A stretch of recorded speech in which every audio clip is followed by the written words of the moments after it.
Hello everyone, welcome to UPSC 2027 course. So आज हमारी first class है जिसमें हम एंशिएंट हिस्ट्री से स्टार्ट करेंगे। सो अगर आप यूपीएससी की प्रिपरेशन कर रहे हैं तो एंशिएंट हिस्ट्री को सिर्फ रटना बहुत बड़ी गलती होगी। हमारा ऑब्जेक्टिव फैक्ट्स याद करने में होगा, बल्कि सिविलाइजेशन को समझने में ज़्यादा होगा।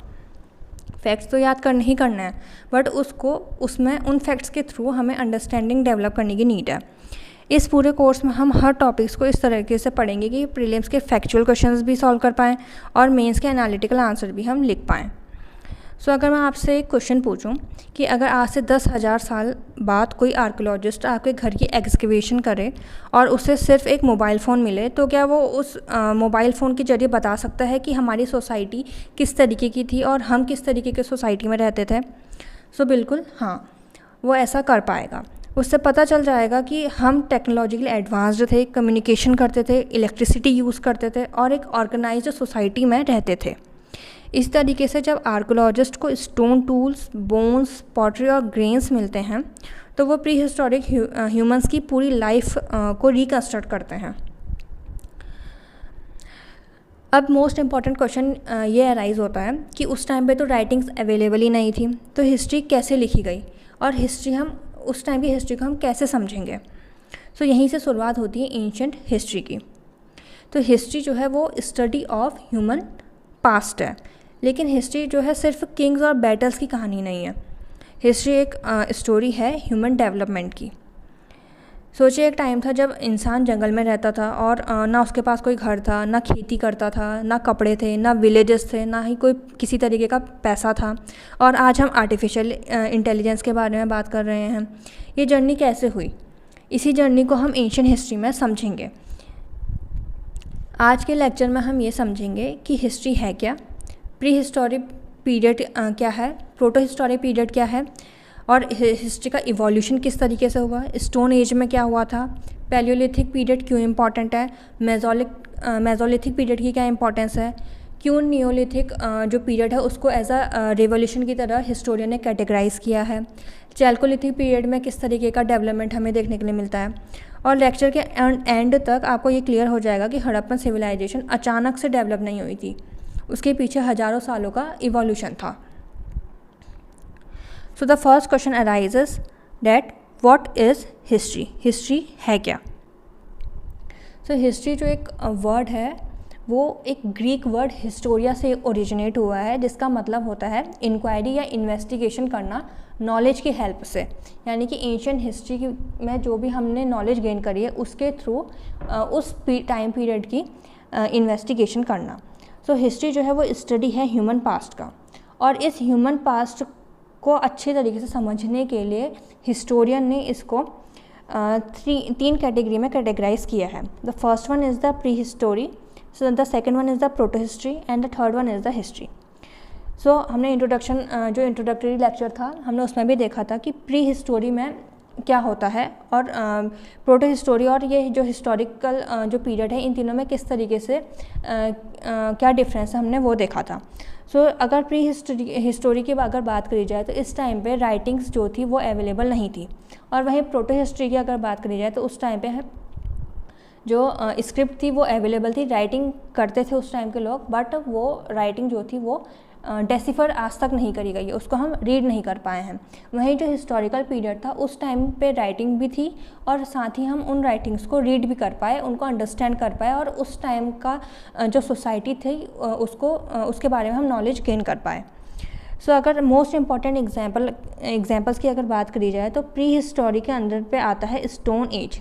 स्टोन एज एक ऐसी एज है जहाँ पे राइटिंग्स अवेलेबल नहीं थी, तो किस तरीके से उस टाइम के सोसाइटी के बारे में जो आर्कियोलॉजिस्ट थे उनको पता चला। तो उस टाइम पे उस पीरियड को, सोसाइटी को जानने के लिए जो सबसे इम्पॉर्टेंट सोर्स था वो था आर्कियोलॉजिकल सोर्सेस। इन आर्कियोलॉजिकल सोर्सेस के ही थ्रू हम उस टाइम के सोसाइटी के बारे में, उस टाइम के लोगों के बारे में जान पाए। देन अगर प्रोटो हिस्ट्री की अगर बात करी जाए तो इसमें जो मोस्ट इम्पॉर्टेंट एग्जांपल्स हैं वो आता है इंडस वैली सिविलाइजेशन और अर्ली वैदिक जो पीरियड था वो इसके अंडर पे आते हैं।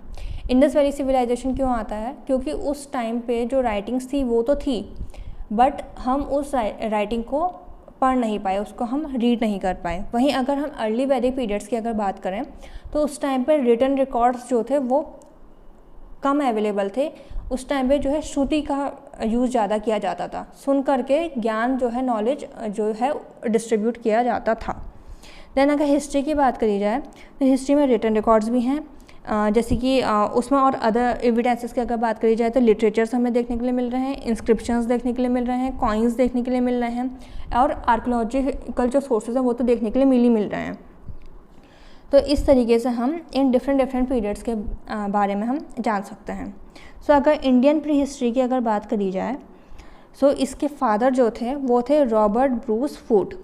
क्यों इनको जो इंडियन प्री हिस्ट्री है उसका फादर कहा गया है? क्योंकि इन्होंने फर्स्ट पैलियोलिथिक टूल जो है वो फाइंड आउट किया था, और इन्होंने वेरियस जो प्री हिस्टोरिक साइट्स थी, बहुत ढेर सारी जो साइट्स थी प्री हिस्टोरिक की, उनको एक्सप्लोर किया था, एक्सकवेट किया था, और जो पल्लवरन हैंड एक्स है उसको इन्होंने फाइंड आउट किया था। जो पल्लवरन हैंड एक्स है, जो ये जो हैंड एक्स एक कुल्हाड़ी कह सकते हैं, ये पल्लवरन एक जगह का नाम है, वहाँ पे मिली थी, जो कि आज का जो चेन्नई है वहाँ पे ये प्लेस देखने के लिए मिलता है। और ये जो हैंड एक्स थी ये क्वार्ट्ज़ाइट की बनी हुई थी। The most important fact is ये हमें यहाँ पे ध्यान पे रखना होगा कि ये जो हैंड एक्स थी वो क्वार्ट्ज़ाइट की बनी हुई थी। सो अगर हम आर.बी. फूट की अगर बात करें तो 1858 में इन्होंने जियोलॉजिकल सर्वे ऑफ इंडिया को ज्वाइन किया था, और जो इम्पॉर्टेंट साइट्स इन्होंने एक्सप्लोर करी थी वो हैं अतिरमपक्कम तमिलनाडु की, Belum caves of Andhra Pradesh, Kurnool of Andhra Pradesh, and इन्होंने मोस्ट इम्पॉर्टेंट जियोलॉजिकल मैपिंग करी थी धारवा क्रेटोन की, जो कि गोल्ड के लिए जाना जाता है, और इनके ही नाम में इनकी ही याद में संगनकल्लू आर्कियोलॉजिकल म्यूज़ियम जो है कर्नाटका में बनाया गया। सेकंड मोस्ट इम्पॉर्टेंट हिस्टोरियन की अगर बात करी जाए तो वो हैं सर मॉर्टिमर व्हीलर। इनको साइंटिफिक एक्सकेवेशन के लिए जाना जाता है, और ये पायनियर थे व्हीलर बॉक्स ग्रिड सिस्टम के लिए। ये जो हमने इंट्रोडक्शन वीडियो में भी देखा था, एक हमने टर्म देखा था स्ट्रेटिग्राफी। तो इसका मतलब क्या था कि हम लेयर वाइज जो रॉक हैं उनके थ्रू हिस्ट्री की स्टडी करते हैं। तो ये जो व्हीलर बॉक्स ग्रिड सिस्टम है ये क्या चीज़ है? इसमें क्या होता है, आपके ग्रिड के शेप में इस तरीके से ग्रिड के शेप में आपकी जो है खुदाई करी जाती है, और जो ये वाली जो एरिया होती है इसके थ्रू इस तरीके से डाउनवर्ड्स अगर देखा जाए तो आपको डिफरेंट लेयर्स देखने के लिए मिलती हैं, और उन लेयर्स के थ्रू आप हिस्ट्री की स्टडी कर पाते हैं। ये जो हैं director general of archaeological survey of India बने 1944 से 1948 तक, और इन्होंने जो इंडस वैली सिविलाइजेशन की जो मोस्ट इम्पॉर्टेंट साइट्स हैं उनको एक्सप्लोर किया था, like the Harappa, Mohenjodaro, Arikamedu of जो अरिकामेडू है ये आज के पुडुचेरी में हमें देखने के लिए मिलता है।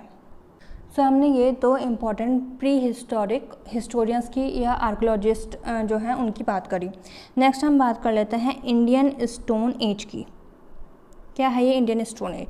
इस इंडियन स्टोन एज को अच्छे से समझने के लिए इसको 3 कैटेगरी में कैटेगराइज किया है। The first one is the palaeolithic period, the second one is the mesolithic period, and the third one is the neolithic period.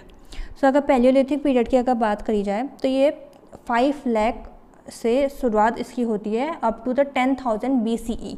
The most important यहाँ पे जो हमें ध्यान रखना है वो BCE का ध्यान रखना है। देन अगर मेसोलिथिक पीरियड की बात करी जाए तो 10,000 से 6,000 BCE के अंडर पे हमें देखने के लिए मिलता है। वहीं नियोलिथिक की बात करी जाए तो वो 6,000 से 1,000 BCE में देखने के लिए मिलता है।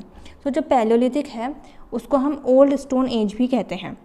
इस टाइम पे हमें जो उस टाइम पे के जो पीपल थे वो hunter and food gatherer age में रहते थे। दिस मीन्स कि उस टाइम के लोग हंटिंग करते थे और फूड को कलेक्ट करते थे। तो उस टाइम के तो इस एज को hunter and food gatherer age भी कहा जाता है। वहीं अगर मेसोलिथिक की बात करी जाए तो ये एक मिडिल स्टोन एज है जो कि आपका पैलियोलिथिक एज के बाद आई है, और इस टाइम पे जो लोग थे वो हंटर्स एंड हर्डर थे, तो इसलिए इसको हंटर एंड हर्डर एज भी कहा जाता है।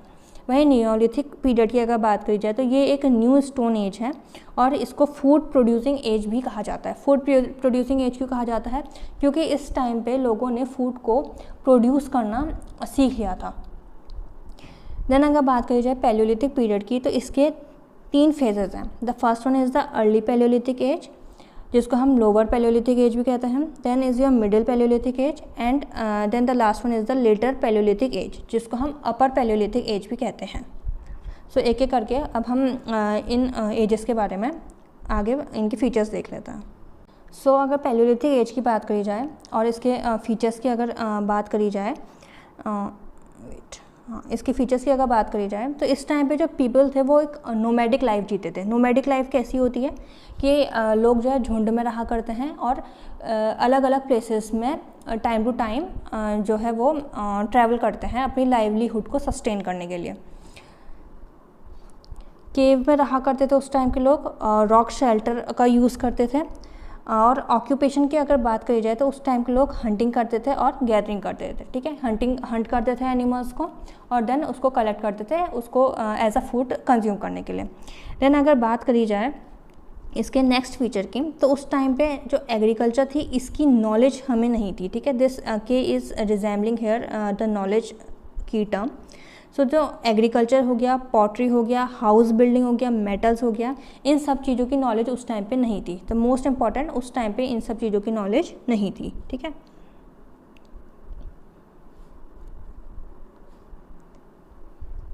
देन अगर लेटर स्टेजेस की अगर इसमें बात करी जाए, तो हमें डिस्कवरी ऑफ फायर देखने के लिए मिलती है।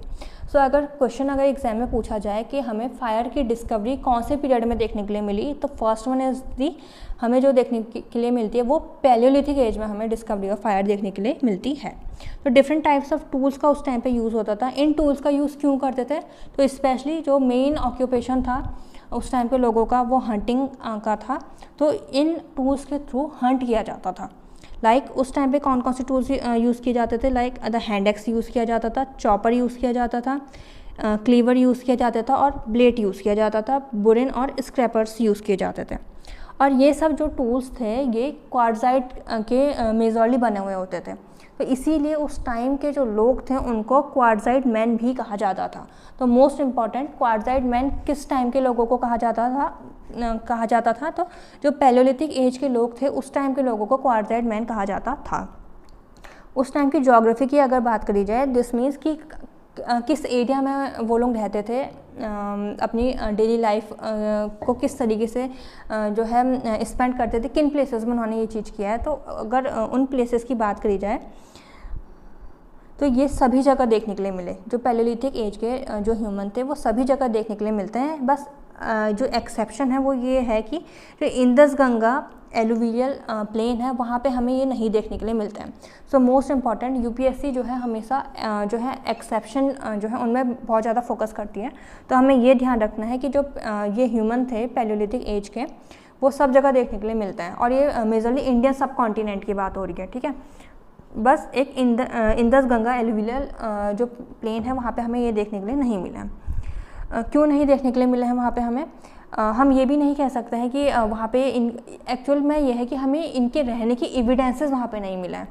तो उसके इसलिए उस वहाँ पर किस तरीके से वो लोग रहते थे उसकी हमें नॉलेज नहीं मिली, हम उसमें इन्वेस्टिगेट नहीं कर पाए। और ऐसा क्यों है, क्योंकि रिवर डिपॉजिट्स जो थे उन्होंने जो अर्ली एविडेंसेस थे उनको बरी कर दिया है। तो जो रीज़न है वो क्या है कि जो रिवर डिपॉजिट है उन्होंने अर्ली एविडेंसेस को बरी कर दिया है, इसलिए जो है पैलियोलिथिक एज के जो एविडेंसेस थे वो इंडस गंगा एलुवियल प्लेन में हमें नहीं देखने के लिए मिलते हैं। तो अगर इनकी ज्योग्राफी की बात करी जाए तो ये एक एक्सेप्शन क्रिएट करता है। नेक्स्ट अगर हम बात करें तो पैलियोलिथिक एज की अंडरस्टैंडिंग को और अच्छे से समझ और अच्छे से डेवलप करने के लिए इसको फर्दर 3 फेजेस में कैटेगराइज किया है। ठीक है, so the first one is the early Palaeolithic, the second one is your middle Palaeolithic and the third one is your upper Palaeolithic. Early Palaeolithic की अगर बात करी जाए तो ये 5 लाख से 50,000 BC तक हमें देखने के लिए मिलता है। तो मोस्ट इम्पॉर्टेंट टाइम पीरियड्स हमें बहुत ज़्यादा लर्न नहीं करना है, बट टाइम पीरियड्स को जो है माइंड में लेकर के चलना है। इस तरीके से जो अलग अलग जो पीरियड है उनको कैटेगराइज करने में और उनकी अंडरस्टैंडिंग बिल्ड करने में हमें हेल्प मिलती है। एग्जाम में आपका डायरेक्ट जो ये टाइम पीरियड है वो नहीं पूछा जाएगा, बस ये है कि जो अंडरस्टैंडिंग आपकी है उसको ये बिल्ड करने में आपकी हेल्प करेंगे। सो अर्ली पैलियोलिथिक में अगर बात करी जाए तो टूल्स किस तरीके के उस टाइम पे यूज़ होते थे, तो उस टाइम पे जो मोस्ट इंपॉर्टेंट टूल्स हमें देखने के लिए मिलते हैं वो है हैंड एक्स, चॉपर एंड क्लीवर्स। वहीं अगर साइट्स की बात करी जाए, किस किस साइट्स में अर्ली पैलियोलिथिक एज के एविडेंसेस मिले हैं, तो वह है आपका स्वर्ण वैली, ये आपकी पाकिस्तान में है। Then is your Kashmir, Didwana, Bhimbetka and the Belan valley. Then हम बात कर लेते हैं नेक्स्ट मिडिल पैलियोलिथिक की। तो मिडिल पैलियोलिथिक में हमें देखने के लिए मिलता है कि ये टाइम पीरियड जो है वो 50,000 से लेकर 40,000 BCE में हमें देखने के लिए मिलता है। सो अगर टूल्स की इसमें बात करी जाए, जो मोस्ट इंपॉर्टेंट टूल्स हमें देखने के लिए मिलते हैं वो है flakes and scrapers. Then the important sites जहाँ पे मिडिल पैलियोलिथिक के एविडेंसेस मिले हैं वो है आपका Narmada, Tungabhadra and the Potwar plateau. Then the next is your upper palaeolithic age, ये है आपकी 40,000 से लेकर 10,000 BCE के बीच में।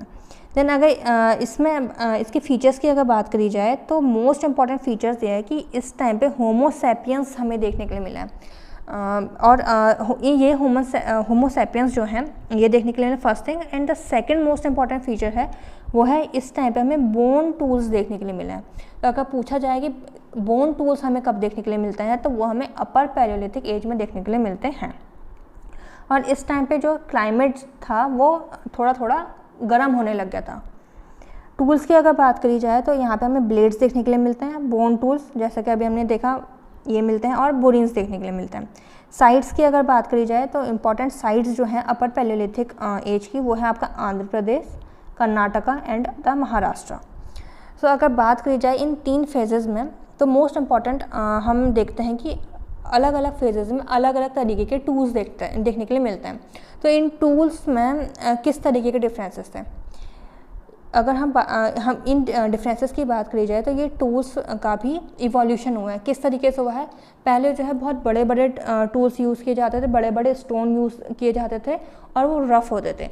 धीरे धीरे करके ये जो स्टोन का जो शेप था या जो साइज़ था वो छोटा होता चले गया और ये पॉलिश्ड होने लगे और मोर पॉइंटेड होने लगे। पहले जो है बड़े और मोटे टूल्स यूज़ किए जाते थे और धीरे धीरे करके फाइन और पॉइंटेड टूल्स यूज़ करने जाने लगे। और मतलब मोस्ट इंपॉर्टेंट फीचर इस लेटर फेजेस में हमें पॉलिश्ड टूल्स भी देखने के लिए मिलते हैं। ये जितनी भी साइट्स यहाँ पे दी गई है, आपको इससे रिलेटेड एक होमवर्क मिलेगा कि ये इन सभी साइट्स की आपको मैपिंग करनी है और हो सके तो आप कमेंट कीजिए इन सभी साइट्स को कि आज जो कॉन्टेम्प्रेरी इंडिया है या आज का जो प्रेजेंट डे इंडिया है कहाँ पे कौन सी साइट है, ये आपको लोकेट करनी है। So this is your homework, याद से कर लीजिएगा, बाद में बहुत कन्फ्यूज़न होती है इन साइट्स को लर्न करने में। इसलिए इसका अभी ही आज ही से ही जब भी आप इस लेक्चर को देख रहे हैं तो उसी टाइम जब ये लेक्चर कंप्लीट हो जाएगा सारी साइट्स आपको मिल जाएंगी, तो आप इन सभी साइट्स की मैपिंग अभी कर लीजिएगा। ये नहीं कि बात के लिए छोड़ दिया, वो बात फिर कभी नहीं आता, कभी फिर ये पूरा नहीं हो पाएगा और ये टॉपिक आपका हमेशा के लिए कन्फ्यूज़न बन के रह जाएगा। इस मैपिंग के थ्रू आपको ये भी पता चलेगा कि किस तरीके से कहाँ किस तरीके से स्प्रेड हो रही हैं सिविलाइजेशन या कहाँ पे थी, तो ये आपकी जो अंडरस्टैंडिंग है और क्लियर करेगा। सो अभी तक हमने पैलियोलिथिक एज देखी, उसके 3 फेजेस के बारे में पढ़ा। अब हम बात कर लेते हैं मेसोलिथिक एज। ठीक है, मेसोलिथिक एज में क्या स्पेशल फीचर्स हैं उसकी, अगर उसकी बात करी जाए तो यहाँ पर जो पीपल हैं वो हंटिंग करते थे, फिशिंग करते थे, फूड गैदरर थे और लेटर जो है इन्होंने एनिमल डोमेस्टिकेशन स्टार्ट किया। ठीक है, तो पैलियोलिथिक एज का जो मोस्ट इम्पॉर्टेंट फीचर था, हमने क्या देखा था उस टाइम पे, हमने डिस्कवरी ऑफ फायर देखी एक तो first thing, and bones tool देखे हमने, होमो सैपियंस देखे। ठीक है, अब नेक्स्ट अगर मेसोलिथिक एज की बात करी जाए तो इस टाइम के लोग जो थे हंटिंग करते थे, फिशिंग करते थे और फूड गेटर थे। तो दिस मीन्स कि हम ये एक फीचर जनरेट कर सकते हैं कि उस टाइम के पीपल्स जो थे वो नॉन वेजिटेरियन भी थे और इसका जो लेटर फेज था मेसोलिथिक एज का, उस टाइम पे उस टाइम के लोगों ने एनिमल को पालना भी शुरू कर दिया था, ठीक है। और इसके लास्ट फेज़ में ही एग्रीकल्चर का भी हमें डेवलपमेंट, उसकी एग्रीकल्चर की भी शुरुआत होते हुए हमें नज़र आने लगी थी। अगर पूछा जाए कि मैच्योर एग्रीकल्चर कब हुई या फिर इनिशियल या ओरिजिन ऑफ एग्रीकल्चर कब हुआ, तो इन 2 क्वेश्चंस में को आइडेंटिफाई करना या डिस्टिंग्विश करना हमें आना चाहिए। तो अगर मेसोलिथिक एज की बात करी जाए तो उस टाइम पे एग्रीकल्चर का ओरिजिन हुआ था, स्टार्टिंग हुई थी, ठीक है। अगर टूल्स की बात करी जाए तो उस टाइम पे हमें माइक्रोलिथ्स देखने के लिए मिलते थे। मोस्ट इंपॉर्टेंट फीचर, जहाँ पे भी कभी भी अगर माइक्रोलिथ टर्म आपको देखने के लिए मिलता है तो इसका मतलब है कि वो मेसोलिथिक एज की बात कर रहा है, ठीक है। तो ये माइक्रोलिथ क्या होता है? माइक्रोलिथ, ये माइक्रोलिथ जो थे वो वेरी स्मॉल स्टोन टूल्स थे, ठीक है। जैसे हमने इससे पहले भी देखा, जो 3 फेजेस थी पैलियोलिथिक की, किस तरीके से टूल्स में इवोल्यूशन हो रहा था। पहले जो है रफ़ और बड़े मोटे टूल्स यूज़ होते थे और धीरे धीरे करके फाइन हुए। तो ऐसे धीरे धीरे करते करते ये इवोल्यूशन मेसोलिथिक एज में भी हमें देखने के लिए मिलता है।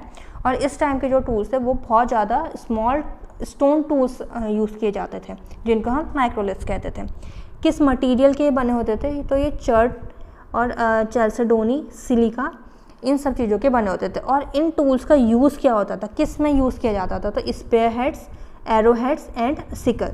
सिकल जो हम आज देखते हैं दराती, वो उस तरीके का एक टूल वो लोग यूज़ करते थे जो कि स्टोन का बना हुआ था।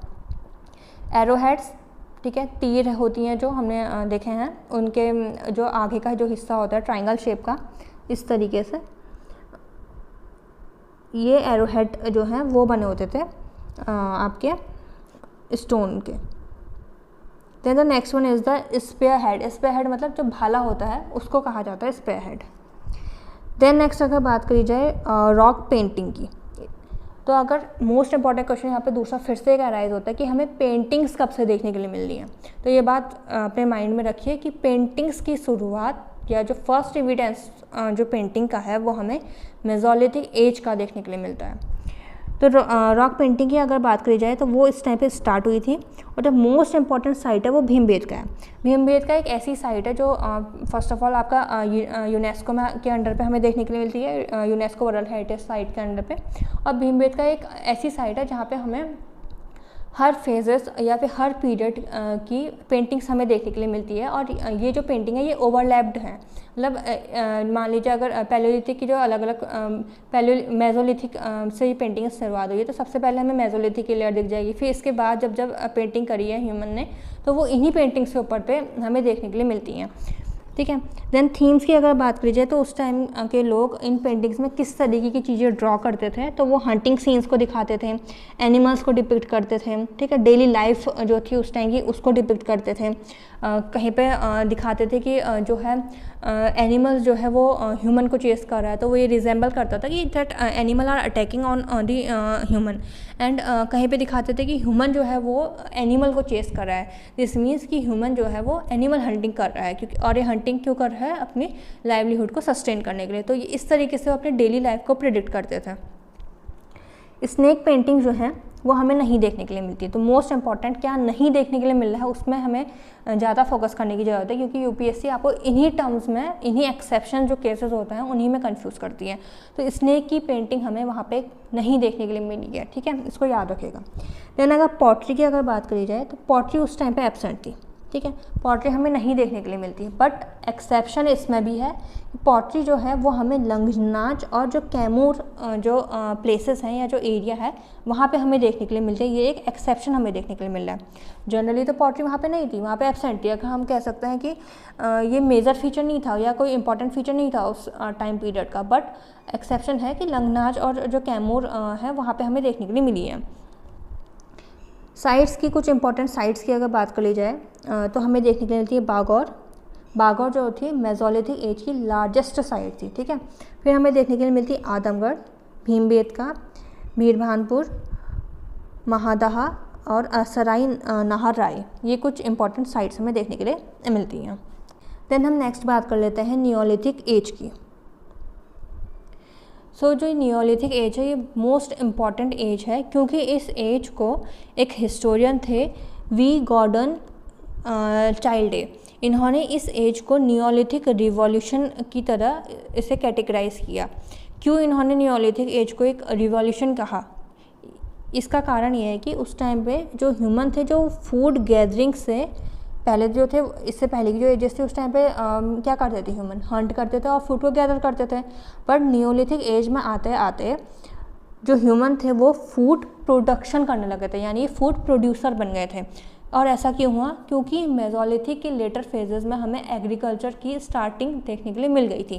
तो इसीलिए जो नियोलिथिक एज है उसको एक रिवॉल्यूशन के अंडर पे कैटेगराइज किया है कि क्योंकि इसका रीज़न क्या है कि जो ह्यूमन है वो एज अ फूड गैदरर से शिफ्ट होकर के आपका फूड प्रोड्यूसर बन गए हैं। सो इस टाइम पे अदर इनोवेशंस क्या हुई हैं उनकी अगर बात की जाए तो एग्रीकल्चर में हम देखते हैं, एग्रीकल्चर में हमें रागी और हॉर्स ग्राम देखने के लिए मिलता है। ठीक है, एग्रीकल्चर आपकी थोड़ी बहुत इवॉल्व हो चुकी थी। इससे पहले तो केवल जनरल जो प्लांट कल्टीवेशन होता था वो करते थे, बट अब जो है नई इनोवेशंस हमें देखने के लिए मिल रही हैं और इसमें रागी और हॉर्स ग्राम देखने के लिए मिलता है। रागी को इंग्लिश जो टर्म है रागी का वो आपका फिंगर मिलेट कहा जाता है। ठीक है, देन एनिमल डोमेस्टिकेशन ऑलरेडी आपका मेसोलिथिक पीरियड के लेटर फेज में स्टार्ट हो गया था और इस टाइम पे ये प्रोमिनेंट फीचर बन चुका था। उसमें हमें काव, शीप, गोट और डॉग कुछ इस तरीके के जो एनिमल्स थे वो डोमेस्टिकेट होते हुए देखने के लिए मिलते हैं। देन स्टोन टूल्स की अगर बात करी जाए तो वो मोर फाइनर प्लस पॉलिश्ड हमें देखने के लिए मिले थे। ठीक है, तो जिस तरीके से हमने देखा था कि स्टोन टूल्स जो है उनका इवोल्यूशन हम देख रहे थे, तो इस टाइम पे जो नियोलिथिक एज थी उस टाइम पे हमें पॉलिश्ड टूल्स देखने के लिए मिलते हैं। देन पॉटरी की अगर बात करी जाए तो पॉटरी में भी हमें चेंजेस देखने के लिए मिले हैं। इनिशियली जो पॉटरी है वो हाथ से करी जाती थी, बाय हैंड होती थी, और लेटर धीरे धीरे इसमें जैसे जैसे इवोल्यूशन हुआ तो इसमें पॉटर्स व्हील का यूज़ किया जाने लगा। ठीक है, जो चरखा होता है उसकी मदद से पॉटरी करी जाने लगी। तो कुछ इंपॉर्टेंट टाइप्स की बात करें अगर पॉटरी की तो वो हमें देखने के लिए मिलता है black burnished grey ware pottery, mat impressed ware pottery. ठीक है, ये जो पॉटरी जितने भी टाइप्स हैं इसको हम ज़्यादा डीप में आपका आर्ट एंड कल्चर में आपका एक पॉटरी टॉपिक आएगा तो उसके अंडर पर हम इनको समझेंगे। अभी आप केवल बस इतना ध्यान रखिए कि किस एज में किस तरीके की पॉटरी मिली है। ठीक है, तो नियोलिथिक एज की बात करी जाए तो इस टाइम पर हमें black burnished pottery, grey ware pottery and mat impressed ware pottery हमें देखने के लिए मिलती है। देन विलेजेस की बात करें तो दिस मीन्स कि यहाँ पे हाउसेस हमें देखने के लिए मिल रहे हैं और ये जो हाउसेस जो थे ये मड और रीड के बने होते थे। ठीक है, और ये जो मतलब यहाँ पे हमें विलेजेस का इमरजेंस देखने के लिए मिलता है। दिस मीन्स कि यहाँ पे जो अब ह्यूमन है वो आपका नोमैडिक लाइफ से शिफ्ट होकर के परमानेंट लाइफ जीने लग गया है। ठीक है, देन अगर बात करी जाए डिवीज़न ऑफ लेबर की तो ये प्रोपोर्शनल टू सेक्स और एज के बेसिस में लेबर का जो है डिवीज़न किया गया था। दिस मीन्स कि वर्क को कैटेगराइज किया था कि फीमेल किस तरीके का वर्क करेंगी और मेल किस तरीके का वर्क करेंगे। जनरली फीमेल जो है वो हाउस होल्ड वर्क करेगी और जो एक्सटर्नल जो वर्क होंगे वो मेल करेंगे, और जो चाइल्ड हैं, जो बच्चे होंगे, जो चिल्ड्रंस होंगे वो क्या काम करेंगे, उस एज बेस्ड कैटेगराइजेशन और अदर डिवीज़न ऑफ लेबर हमें देखने के लिए मिलता है। ठीक है, तो नियोलिथिक एज के अगर क्वेश्चन आए कि नियोलिथिक एज को रिवॉल्यूशन क्यों कहा गया है, क्यों उसको नियोलिथिक रिवॉल्यूशन वी गॉर्डन चाइल्डे ने उसको कहा, तो उसका हमें ये सारे जो फीचर्स हमने यहाँ पे पढ़ी ये सब चीज़ें हमें उसमें मेंशन करनी होगी कि हमें लिखना होगा कि वो फूड जो ह्यूमन थे वो फूड गैदर से हमें फूड प्रोड्यूसर की तरह शिफ्ट होते हुए देखने के लिए मिले, और इनोवेशन हमें देखने के लिए मिली एग्रीकल्चर में, एनिमल डोमेस्टिकेशन में, स्टोन टूल्स में, किस तरीके की पॉटरी वहाँ पे इमर्ज हुई, पॉटरी में किस तरीके का हमें शिफ्ट देखने के लिए मिला, बाय हैंड से व्हील का यूज़ होने लगा, विलेज सेटलमेंट हमें देखने के लिए मिला कि दिस मीन्स कि नोमैडिक लाइफ से परमानेंट सेटलमेंट में शिफ्ट हुआ, और डिवीज़न ऑफ लेबर देखने के लिए मिला। सो नेक्स्ट अगर हम बात कर लेते हैं कुछ इम्पॉर्टेंट नियोलिथिक साइट्स की। So the first one is the बुर्जा होम। ठीक है, इन नियोलिथिक साइट्स जो है इंपॉर्टेंट वो तो हम देख रहे हैं, और उनके जो इंपॉर्टेंट फीचर्स हैं हम उनको भी देखेंगे। ठीक है, तो सबसे पहले एक बार हम साइट्स को गो थ्रू कर लेते हैं। ठीक है, तो फर्स्ट वन जो साइट है इंपॉर्टेंट वो है Burzahom, then is your Gufkral, then Chirand, Mehrgarh, Koldihwa, Chopani Mando और Paiyampalli. These are the important neolithic site. अगर हम बुर्जाहोम साइट की अगर बात करें तो इसका जो इम्पॉर्टेंट फीचर है पिट ड्वेलिंग और डॉग बरियल्स देखने के लिए मिलते हैं। दिस मीन्स पिट ड्वेलिंग में गड्ढा करके, जैसे कि आज के टाइम में अगर बात करी जाए तो बंकर्स जो आर्मी में यूज़ होते हैं उस तरीके से उस टाइम के लोग गड्ढा करके उसके अंदर पे रहा करते थे। तो ऐसा क्यों करते थे? क्लाइमेट जो हार्श क्लाइमेट है उससे बचने के लिए, कई बार एनिमल अटैक्स जो होते थे या फिर प्रोटेक्शन के लिए, तो उसके अंडर पे इसलिए रहा करते थे। ठीक है, तो ये एक स्पेशल फीचर है बुर्जाहोम का। पिट ड्वेलिंग की अगर कहीं पे बात करी जाइए तो वहाँ पे आपको जो है बुर्जाहोम और गुफकराल, ये दो इम्पॉर्टेंट साइट्स हैं, इनको ये आपको याद आ जानी चाहिए। ठीक है, देन नेक्स्ट फीचर की बात की जाए बुर्जाहोम की, तो डॉग बरियल्स देखने के लिए मिला है। डॉग बरियल्स मीन्स कि जैसे एनिमल डोमेस्टिकेशन तो करते थे लोग, और मान लो कई बार किसी का अगर एनिमल डॉग अगर मर जाता था तो उसको वो बरी करते थे। ठीक है, first thing. And the second thing is कई बार डॉग को उसके ओनर के साथ भी बरी किया जाता था। ठीक है, देन गुफकराल की अगर बात करी जाए तो यहाँ पे हमें पिट हाउसेस देखने के लिए मिले हैं। दिस मीन्स कि जो बुर्जाहोम है उसमें पिट ड्वेलिंग यानी कि वो पिट बना के रहते थे, बट जो गुफकराल में है उसमें हाउसेस देखने के लिए मिले हैं। दिस मीन्स कि वो एज अ परमानेंट सेटलमेंट की तरह उसको यूज़ करते थे। ठीक है, चिरान की अगर बात करी जाए तो वहाँ पे हमें बोन टूल्स देखने के लिए मिलते हैं। मेहरगढ़ की अगर बात करी जाए तो वहाँ पे हमें अर्लीस्ट फार्मिंग देखने के लिए मिली है। ठीक है, तो अर्लीस्ट फार्मिंग की अगर बात करी जाए तो वो हमें मेहरगढ़ में देखने के लिए मिलती है। Then is Koldihwa, earliest rice evidence हमें देखने के लिए मिला है। कोल्डिवा जो है वो आपका बेलन वैली में आता है। तो यहाँ पे हमें जो सबसे पहला जो राइस हस्क का जो एविडेंस है वो देखने के लिए मिलता है। राइस हस्क मतलब जो उसका बाहर का कवर होता है, तो वो देखने के लिए मिला है। देन चौपानी मांडू की अगर बात करी जाए तो वहाँ पे हमें अर्लीस्ट पॉटरी देखने के लिए मिली है। पय्यमपल्ली की अगर बात करी जाए तो ये एक साउथ इंडियन साइट है और न्यूलिथिक साइट है। ठीक है, तो साउथ इंडियन न्यूलिथिक साइट है आपका पय्यमपल्ली। तो इम्पॉर्टेंट फीचर की अगर बात करी जाए न्यूलिथिक एज की, तो है कि यहाँ पे हमें सरप्लस फूड देखने के लिए मिला। दिस मीन्स क्यों देखने के लिए मिला सरप्लस फूड? क्योंकि अब लोग क्या करे थे, उस टाइम के जो ह्यूमन थे वो जो है हंटिंग और गैदरिंग से शिफ्ट होकर के, फूड गैदर से शिफ्ट होकर के फूड प्रोड्यूसर बन गए थे। और ये फूड प्रोड्यूसर का मतलब क्या था कि वो खुद तो कंज्यूम करते ही करते थे और उसको स्टोर भी करके रखते थे। ठीक है, तो यहाँ पे हमें फूड सरप्लस देखने के लिए मिला। फूड सरप्लस होने की वजह से यहाँ पे हमें ट्रेड का भी इमरजेंस देखने के लिए मिलता है। ठीक है, क्यों बचाते थे? बचाने का रीज़न यही था कि उससे ट्रेड में भी यूज़ किया जाता था। दिस मीन्स कि वहाँ पे कहीं ना कहीं बाटा सिस्टम का हमें एविडेंस देखने के लिए मिलता है, क्योंकि मनी तो थी नहीं उस टाइम पे, कॉइन का इमरजेंस तो, या जो मेटेलिक मनी थी उसका इमरजेंस तो हुआ नहीं था, मेटल ही नहीं था, तो मेटेलिक मनी कहाँ से होगा? अभी तक तो हम स्टोन की बात कर रहे हैं। ठीक है, तो ट्रेड जो था वो बाटा सिस्टम बेस्ड है, तो हमें देखने के लिए मिलता है। ठीक है, और राइज ऑफ सिविलाइजेशन। ठीक है, इस टाइम पे पहली से जो ह्यूमन सेटलमेंट्स या जो जिस तरह से ह्यूमन रहा करते थे, जो ऐसी भी उनकी सिविलाइजेशन थी, उसमें इवोल्यूशन आते आते न्यूलिथिक जो एज है उसमें हमें इस एज में सिविलाइजेशन का राइज होते हुए देखने के लिए मिला। Then the next is your chalcolithic age. ठीक है, तो ये जो चैल्कोलिथिक एज है ये आपका 3000 से 500 BCE के बीच में हमें देखने के लिए मिलती है।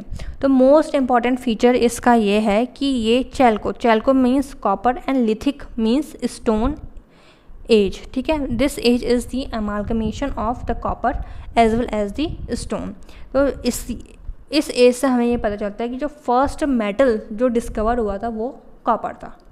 ठीक है, सो यहाँ पे लिखा है कि there was no single uniform culture across the India. क्या मतलब है इसका?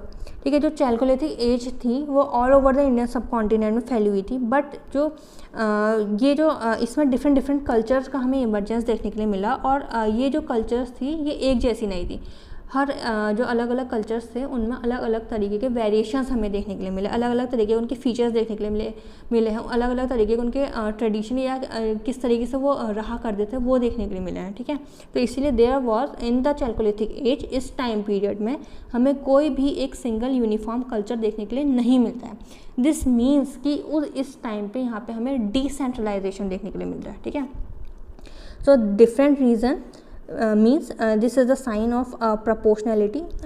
It is a mathematical sign. इसको क्रॉस या रॉन्ग साइन से कंफ्यूज आप मत करिएगा. जो ये साइन है ये एक मैथमेटिकल साइन है जो मैंने यूज़ किया है यहाँ पे. प्रोपोर्शनल इसका मतलब होता है this means according to this और एज पर दिस. ठीक है. सो अगर डिफरेंट रीजन्स की अगर बात करी जाए तो उन डिफरेंट रीजन्स में हमें डिफरेंट एग्रीकल्चर प्रैक्टिसेस देखने के लिए मिलती हैं, पॉटरी स्टाइल्स देखने के लिए मिलती हैं, बरियल कस्टम्स देखने के लिए मिलते हैं और सेटलमेंट पैटर्न्स देखने के लिए मिलते हैं.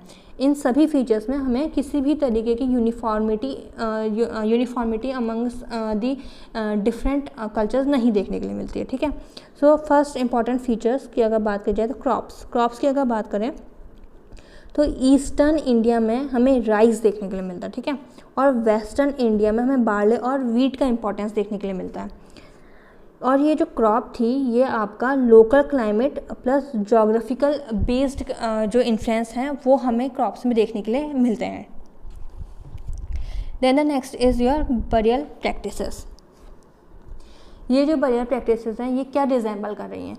ये उस टाइम का आपका रिलीजियस बिलीव और द कल्चरल डाइवर्सिटी को रिजेंबल करती हैं. ठीक है. तो अगर मैं बात करूँ महाराष्ट्र रीजन की तो उसमें हमें नॉर्थ साउथ बरियल देखने के लिए मिलता है. नॉर्थ साउथ बरियल मीन्स कि आपका हेड जो होगा वो नॉर्थ की तरफ होगा और जो आपका लोअर पार्ट है बॉडी का वो आपका साउथ की तरफ होगा. ठीक है. तो इस वे में बॉडी को रखा जाता था, इस वे में उसको बरी किया जाता था.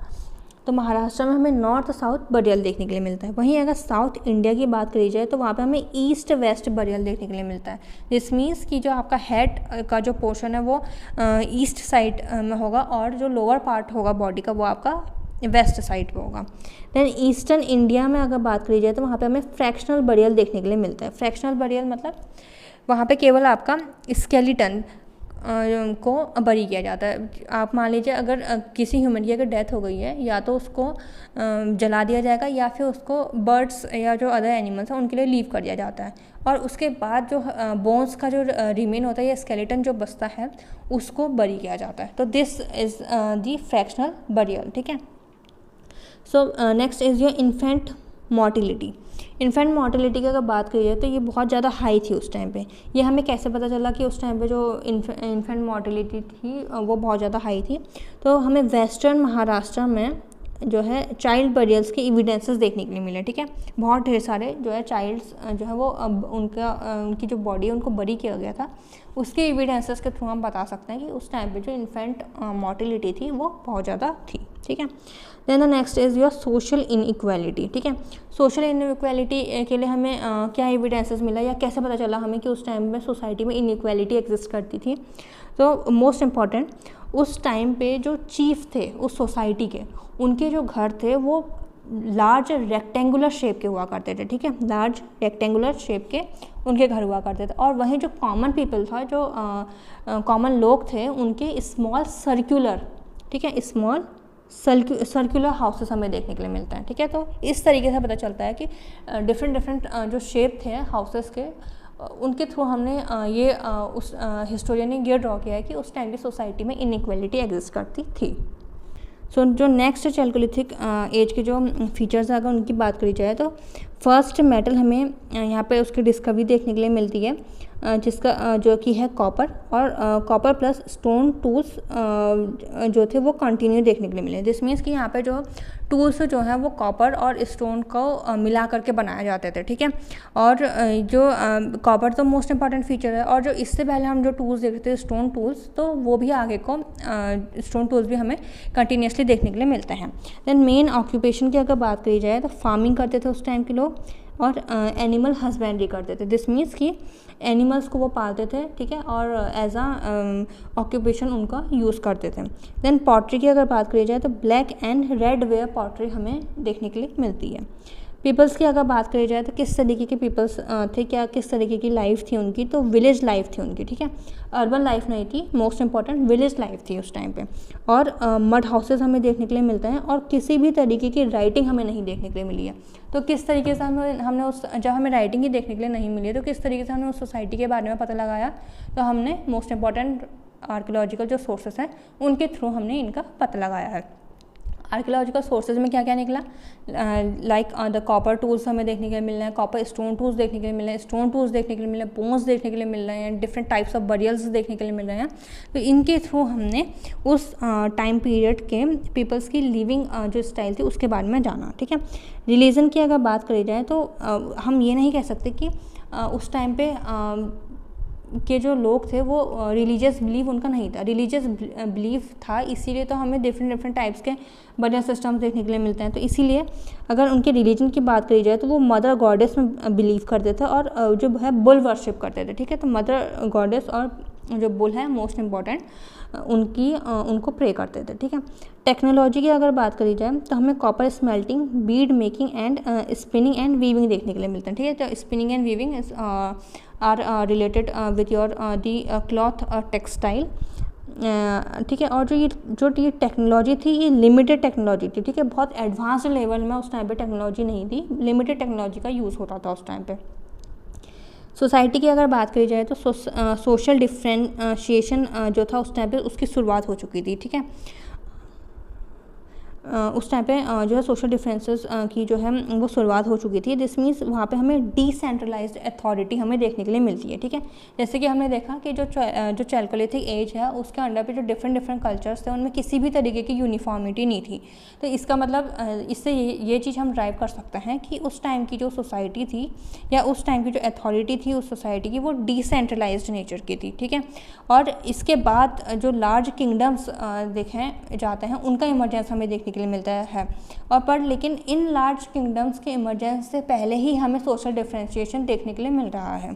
देन इकोनॉमी की अगर बात करी जाए तो सरप्लस फूड था तो सही, बट लेस अमाउंट में था। ठीक है, इसीलिए जो ट्रेड एग्जिस्ट करता था पर लेकिन जो ट्रेड नेटवर्क्स थे वो वीक थे।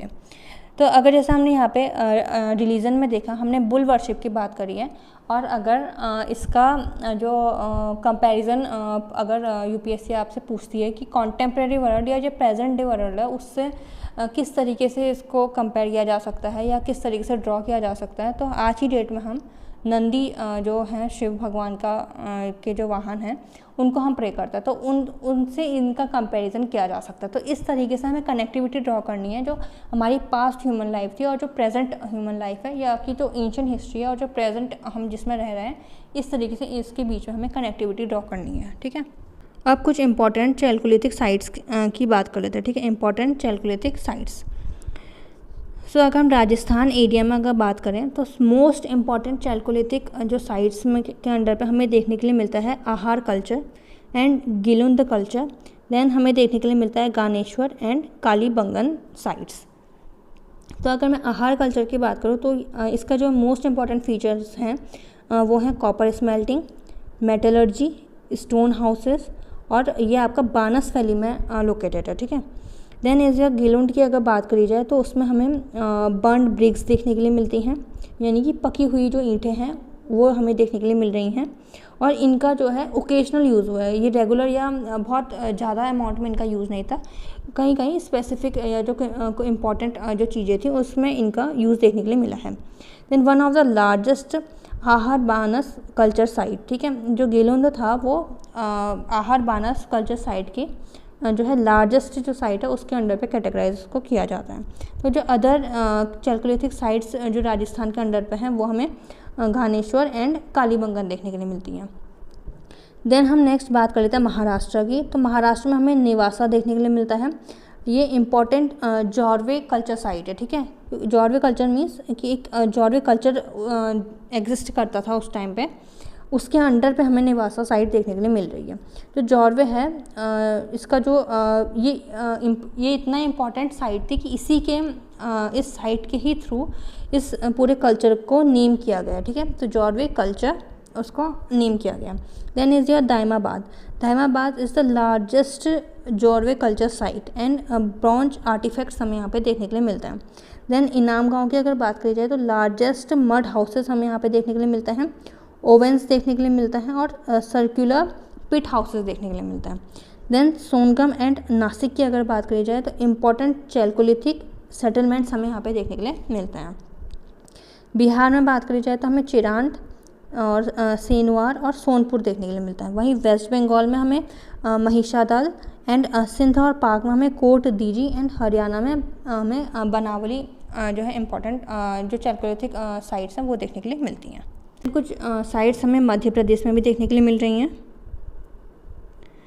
जैसे कि नवदातोली और कायथा और ईरान। ठीक है, तो जो नवदातोली साइट है वो कल्टीवेशन और फूड ग्रेन्स के लिए जानी जाती है। ठीक है, वहीं जो कायथ है वहाँ पे मड प्लास्टर्ड फ्लोर, यानी कि जो फ्लोर्स थे उसमें मड जो मिट्टी जो है उसका लेप लगाया जाता था। ठीक है, और प्री हड़प्पन पॉटरी फीचर्स हमें देखने के लिए मिला है। अब यहाँ पे जो प्री हड़प्पन पॉटरी फीचर्स क्या मतलब है इनका, अभी तक तो हमने हड़प्पा देखा ही नहीं, तो ये यहाँ पे ये प्री हड़प्पन क्या चीज़ है। तो प्री हड़प्पन का मतलब ये है कि जो एक्चुअल में जो हड़प्पा की जो साइट थी, जो हड़प्पा का जो पीरियड था वो चैल्कोलिथिक पीरियड से भी पहले इमर्ज हो चुका था। और ये जो है जो हड़प्पा की जो साइट है वो आपका चैल्कोलिथिक जो कल्चर से या जो साइट है उससे अलाइन करती है। अगर हम बात करें चैल्कोलिथिक पीरियड में, तो उस टाइम पे हमें कहीं कहीं पे प्री हड़प्पन साइट्स भी देखने के लिए मिल रही हैं, और वो इसी के अंडर पे देखने के लिए मिल रही हैं। और जो एक्चुअल में हड़प्पन सिविलाइजेशन की जो हम स्टडी करते हैं एंशिएंट हिस्ट्री में, वो आपका mature phase of Harappan civilisation है। ठीक है, इसको हम जो नेक्स्ट हड़प्पा का जो चैप्टर आएगा है इंडस वैली सिविलाइजेशन का, तो उसमें हम इसके बारे में और अच्छे से जानेंगे। ठीक है, then is the next site of the chalcolithic site of Madhya Pradesh is Eran. It is a non Harappan chalcolithic culture. This means कि जो कायथ है वो प्री हड़प्पन के अंडर पे आ रही है, बट जो ईरान है वो नॉन हड़प्पन सिविलाइजेशन के अंडर पे आ रही है। ठीक है, then is the Malwa culture. It also belong to the chalcolithic age. Rich chalcolithic pottery हमें देखने के लिए मिल रही है। रिच चैल्कोलिथिक पॉटरी मीन्स यहाँ पे जो पॉटरी है वो काफ़ी इफ़िशेंट और इफ़ेक्टिवली यूज होती थी, और स्पिंडल रोल्स देखने के लिए मिलते हैं। और नॉन हड़प्पन जो मालवा कल्चर है ये भी आपका एक नॉन हड़प्पन कल्चर है। ठीक है, तो कायथ जो है वो एक प्री हड़प्पन कल्चर के अंडर पे आता है। ईरान और जो मालवा कल्चर है वो नॉन हड़प्पन चैल्कोलिथिक कल्चर के अंडर पे हमें देखने के लिए मिलता है। ठीक है, वहीं अगर हम चैल्कोलिथिक वर्सेस हड़प्पा सिविलाइजेशन में डिफरेंसेस की बात करें, या क्या इन दोनों सिविलाइजेशन में किस तरीके से लोगों में क्या क्या डिस्टिंग्विश्ड फीचर्स थे, अगर उनकी बात करी जाए, तो जो चैल्कोलिथिक पीरियड था वो प्राइमरी रूरल बेस्ड था। ठीक है, विलेज बेस्ड इकनॉमी वहाँ पर थी, डिसेंट्रलाइज्ड इकनॉमी हमें देखने के लिए मिलती है। वहीं पर अगर हड़प्पा की अगर बात करी जाए तो वो प्राइमरली तो अर्बन थी। ठीक है, तो हड़प्पा तो जानी ही इसलिए जाती है कि तो फर्स्ट अर्बन साइट जो थी वो हड़प्पा थी। देन जो कॉपर टूल्स हैं वो देखने के लिए मिलता है हमें चैल्कोलिथिक पीरियड में। और वहीं हड़प्पा की अगर बात करी जाए तो उस टाइम पर हमें ब्रॉन्ज टेक्नोलॉजी देखने के लिए मिलती है। ठीक है, तो इसीलिए जो हड़प्पन सिविलाइजेशन है उसको ब्रॉन्ज एज सिविलाइजेशन भी कहा जाता है। देन स्मॉल विलेजेस देखने के लिए मिल रहे हैं हमें चैल्कोलिथिक में। वहीं हड़प्पा में हमें प्लैन्ड सिटीज़ देखने के लिए मिल रही हैं। ये इन प्लैन्ड सिटीज़ का एग्जांपल जो आजकल की जो प्लैन्ड सिटी है, like the most important example is of your Chandigarh, तो वो भी आपका इसी से इसी जो हड़प्पन सिविलाइजेशन है इसी से ड्राइव किया गया है। तो चैल्कोलिथिक एज जो है उसमें हमें स्मॉल विलेजेस देखने के लिए मिलते हैं, तो वहीं हड़प्पा में हमें प्लैन्ड सिटीज़ देखने के लिए मिल रही हैं।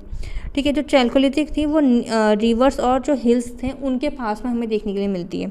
वहीं हड़प्पा की अगर बात करी जाए तो वो हमें फ्लड प्लेन्स ऑफ इंडस जो है वहाँ पे देखने के लिए मिल रही है। मोस्ट इम्पॉर्टेंट जो चैल्कोलिथिक है पीरियड है वो आपका विलेज इकनॉमी में बेस्ड है, और जो हड़प्पा है वो आपका अर्बन इकनॉमी है। ठीक है, सो अभी हमने चैल्कोलिथिक और जो हड़प्पन सिविलाइजेशन है दोनों के बीच में क्या क्या डिफरेंसेस हैं और किस तरीके से कौन सी साइट क्यों इम्पॉर्टेंट है उसकी हमने बात करी। ठीक है, तो जो हड़प्पा सिविलाइजेशन है उसको हम और जो है डीपली जो है एक्सप्लोर अभी हम आने वाले लेक्चर्स में करेंगे। तो अभी तक हमने जितना भी पढ़ा, जैसे कि हमने देखा पैलियोलिथिक एज के बारे में देखा, और देन मेसोलिथिक एज के बारे में देखा, नियोलिथिक एज के बारे में देखा। देन हमने पैलियोलिथिक के अंडर में 3 फेजेस देखे। ठीक है, old stone age, middle stone age and the new और द अपर पैलियोलिथिक एज, ये देखे हमने, और इनके हमने डिफरेंट फीचर्स के बारे में इनको अंडरस्टैंड किया। ठीक है, देन हमने उसके बाद चैल्कोलिथिक एज के बारे में देखा किस तरीके से नियोलिथिक जो एज थी उसको नियोलिथिक रिवॉल्यूशन कहा गया, उसके बारे में हमने अंडरस्टैंड किया।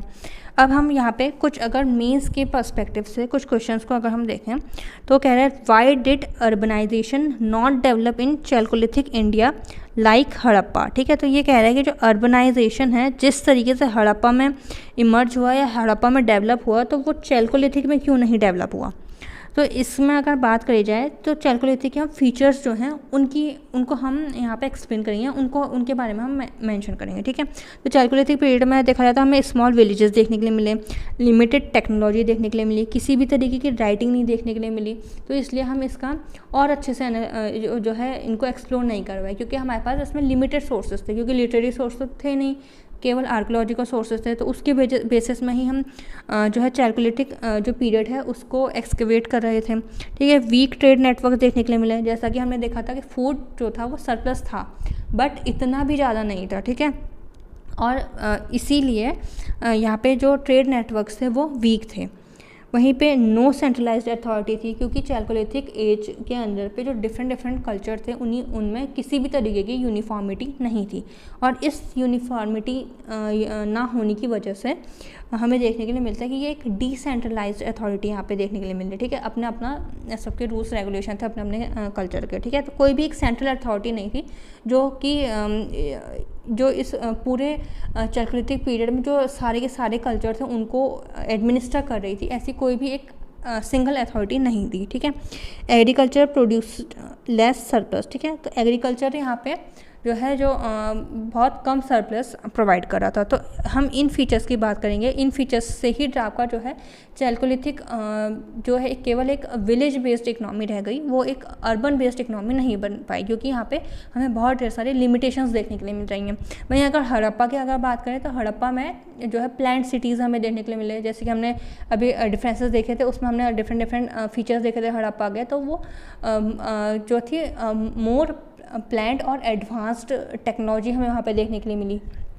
तो इसीलिए जो हड़प्पा है वो एक अर्बनाइज्ड इकनॉमी बन पाई, वहीं जो चैल्कोलिथिक जो एज था वो कहीं ना कहीं इस मामले में पीछे रह गया और एक केवल विलेज बेस्ड इकनॉमी रह गया। ठीक है, देन नेक्स्ट क्वेश्चन अगर हम डिस्कस करें तो उसमें हमें देखने के लिए मिलता है importance of the Mesolithic rock painting. ठीक है, क्यों केवल जो मेसोलिथिक टाइम की रॉक पेंटिंग थी उसी की इंपॉर्टेंस की यहाँ पे बात करी गई, या उसी की इंपॉर्टेंस यहाँ पे क्यों पूछ रहा है, क्योंकि जो रॉक पेंटिंग थी वो उसका जो स्टार्टिंग हुआ था, जो इमर्ज हुई थी वो मेसोलिथिक पीरियड में ही फर्स्ट टाइम हुई थी। ठीक है, तो अगर और इसकी इम्पोर्टेंस की अगर बात करी जाए तो ये भी एक तरीके का आर्कियोलॉजिकल सोर्सेज की तरह एक्ट कर रहा है। ठीक है, तो ये एक मेजर आर्कियोलॉजिकल सोर्स है और इसको हम कह सकते हैं ये एक तरीके का हिस्टोरिकल डॉक्यूमेंट की प्रोवाइड कर रहा है और एक आर्टिस्टिक मास्टरपीस ने प्रोवाइड किया है। इन जो ये मेसोलिथिक रॉक पेंटिंग्स थी उसकी अगर अदर फीचर्स की अगर बात करी जाए तो इसने डिपिक्ट किया है आपका हंटिंग सीन्स। ठीक है, हंट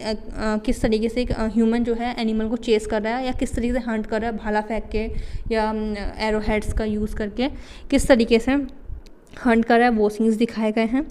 देन आपको डांसिंग और जो कम्युनिटी लाइफ है वो दिखाई गई हैं और जो है रिलीजियस बिलीफ है वो आपका इल्यूस्ट्रेट करे गए हैं इन पेंटिंग्स में। ठीक है, और जेंडर्स का रोल। ठीक है, हमने डिवीज़न ऑफ लेबर की हमने बात करी थी, तो कैसे पता चला कि उस टाइम की सोसाइटी डिवाइडेड थी कि मेल और फीमेल को कुछ स्पेसिफिक वर्क करना है या जो चिल्ड्रंस हैं वो किस तरीके के वर्क करेंगे, ये हमें कैसे पता चला। तो हमें ये इन पेंटिंग से ही जो मेसोलिथिक रॉक पेंटिंग है उनसे ही हमें पता चल रहा है कि उस टाइम पे जो जेंडर्स के रोल थे वो स्पेसिफाइड किए गए थे। ठीक है, then rich use of colours and movements हमें देखने के लिए मिल रहा है। जो ये पेंटिंग्स थी इनमें जो है डिफरेंट कलर्स का यूज़ किया गया था। ये कलर्स आपके कहाँ से आए हैं, तो ये कलर्स आपको नेचुरली ड्राइव किए गए। ठीक है, मेटलर्जी हमें देखने के लिए मिल रही है, बहुत से रॉक्स हमें उस टाइम पे देखने के लिए मिले डिफरेंट तरीके के, और तो जैसे और हमें प्लांट कल्टीवेशन भी हमें देखने के लिए मिल रहा है। तो इन सब के थ्रू कहीं ना कहीं धीरे धीरे करके उस टाइम के लोगों ने कलर जो है उनको डिस्कवर करना स्टार्ट कर दिया था, ठीक है। उनका इसलिए उन्होंने उन कलर्स का रिच यूज़ किया। लाइक जो प्लांट से उन्होंने ग्रीन कलर ड्रॉ कर लिया, मेटल से आपका यह रॉक से जो है वो रेड कलर ड्रॉ कर लिया। इस तरीके से डिफरेंट डिफरेंट कलर्स का हमें यूजेस देखने के लिए मिलता है। और the one most important feature जो इन पेंटिंग्स का था कि ये जो पेंटिंग्स थी वो स्टैटिक इन नेचर नहीं थी, ठीक है। इन पेंटिंग्स के अंदर मूवमेंट दिखाई गई थी, यानी कि जो ये पेंटिंग थी डांस करते हुए दिखाई गई, या एनिमल को के पीछे भागते हुए दिखाई गई, या कभी एनिमल जो है वो ह्यूमन के पीछे भागते हुए दिखाया गया, ठीक है। और या किसी तरीके की अगर सोशल गैदरिंग हो रही है वो दिखाया गया है। तो अलग अलग तरीके से जो उस टाइम की जो सोशल लाइफ थी वो डिपिक्ट करी गई है। और इन सोशल लाइफ से ये ड्राइव किया गया है कि ये जो पेंटिंग्स थी वो स्टैटिक इन नेचर नहीं थी, इनमें मूवमेंट दिखाया गया है, ठीक है। और इन्होंने जो है डेमोन्स्ट्रेट किया है ऑब्जर्वेशन ऑफ नेचर, ठीक है। तो इन्होंने उस पेंटिंग से हमें ये जानने के लिए मिलता है कि उस टाइम के लोग नेचर को किस तरीके से ऑब्जर्व करते थे। ये पेंटिंग जो है इस बात को रिजेंबल करती हैं। तो कुछ इम्पॉर्टेंट पेंटिंग्स की अगर बात करी जाए उस टाइम की, मेसोलिथिक रॉक पेंटिंग की बात करी जाए तो भीमबेटका की अगर बात करें तो जैसे कि मैंने आपको पहले ही बताया था कि ये एक यूनेस्को साइट है, ठीक है। और इसमें हर फेजेस की आपको पेंटिंग देखने के लिए मिलती है, ओवरलैपिंग पेंटिंग्स यहाँ पे हमें देखने के लिए मिल रही हैं। Then the next painting is of your Adamgarh, then is your Kharwai and Kathotia, ठीक है। तो ये कुछ इम्पॉर्टेंट साइट्स थी जिनमें हमने देखा कि जो मेसोलिथिक रॉक पेंटिंग थी उनका क्या इंपॉर्टेंस है, ठीक है। तो अगर क्वेश्चन अगर पूछा जाता है रॉक पेंटिंग्स के बारे में तो आप मेसोलिथिक पीरियड से उसकी जो है शुरुआत करेंगे, स्टार्टिंग करेंगे और उसके फीचर्स को मेंशन करेंगे और धीरे धीरे करके आप किस तरीके से इन पेंटिंग्स में एवोल्यूशन हुआ उसको आप मेंशन करेंगे आंसर में। जो ये पेंटिंग में किस तरीके से हम एवोल्यूशन है ये सब हम आर्ट एंड कल्चर के अंडर पे स्टडी करेंगे। देन कुछ हम इम्पॉर्टेंट जो प्रीलिम फैक्ट्स हैं उनके बारे में पढ़ लेते हैं जो बहुत मोस्ट इम्पॉर्टेंट है। जनरली हमें ये तो मस्ट है कि हमें पता होने चाहिए एग्ज़ाम के लिए, ठीक है। तो पैलियोलिथिक एज की अगर बात करी जाए तो यहाँ पे नेचर डिपेंड फॉर सर्वाइवल, ठीक है। तो सर्वाइव करने के लिए ह्यूमन जो था उस पर वो नेचर पे डिपेंड रहता था, ठीक है। और डिस्कवरी ऑफ फायर हमें देखने के लिए मिली है और फार्मिंग हमें यहाँ पे नहीं देखने के लिए मिली है, ठीक है। तो फायर की डिस्कवरी हुई है बट फार्मिंग हमें नहीं देखने के लिए मिली, मोस्ट इंपॉर्टेंट, इसको याद रखना है। देन द नेक्स्ट इज जो मेसोलिथिक में इंपॉर्टेंट जो हमें याद रखना वो है begin adapting the environmental changes, ठीक है। जो भी इन्वायरमेंटल या जो क्लाइमेट चेंजेस उस टाइम पे हो रहे थे उस टाइम के लोगों ने उनको अडेप्ट करना सीख लिया था, उनके अकॉर्डिंग जीना सीख लिया था, ठीक है। कल्टिवेशन हमें देखने के लिए मिलती है लेटर फेज़ में। मेसोलिथिक का जो लेटर फेज़ है उसमें हमें कल्टीवेशन का इमर्जेंस देखने के लिए मिलता है, ठीक है। माइक्रोलिथ्स देखने के लिए मिले हैं, वेरी स्मॉल और एंड फाइन टूल्स हमें देखने के लिए मिले हैं। देन रॉक पेंटिंग और ये रॉक आर्ट जो थी इस टाइम पे पीक में थी अपने। देन नियोलिथिक एज की अगर बात करी जाए या नियोलिथिक पीरियड की अगर बात करी जाए तो ये जो है फूड प्रोड्यूसर्स बन चुके थे, ठीक है। फूड गैदरर्स से फूड प्रोड्यूसर की तरफ ये ट्रांसफॉर्म हो गए थे। एग्रीकल्चर जो था इनका मेन ऑक्यूपेशन बन गया था, ठीक है।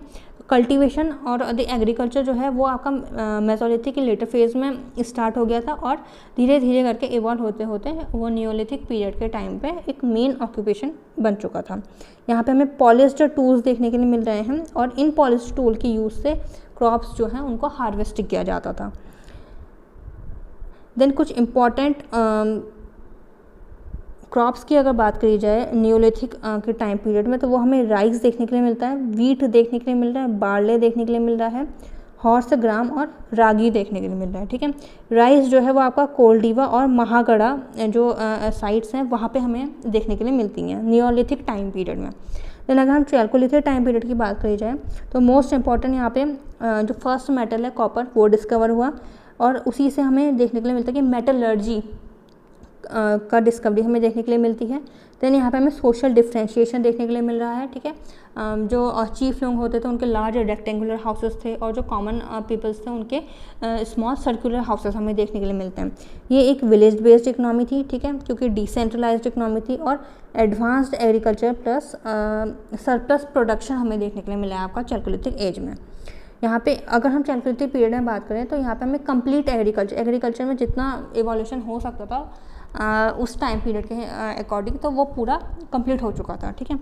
जो मोस्ट इम्पॉर्टेंट जो क्रॉप्स हैं चैल्कोलिथिक एज की, वो आपकी हमें देखने के लिए मिलती है वीट, राइस, बार्ले, बाजरा, पल्सेस, लेंटिल्स, ब्लैक ग्राम जिसे हम उड़द भी कहते हैं, ग्रीन ग्राम्स जिसे मूंग कहते हैं, और ग्रास भी कहते हैं, ठीक है। ग्रास पीस हमें देखने के लिए मिला।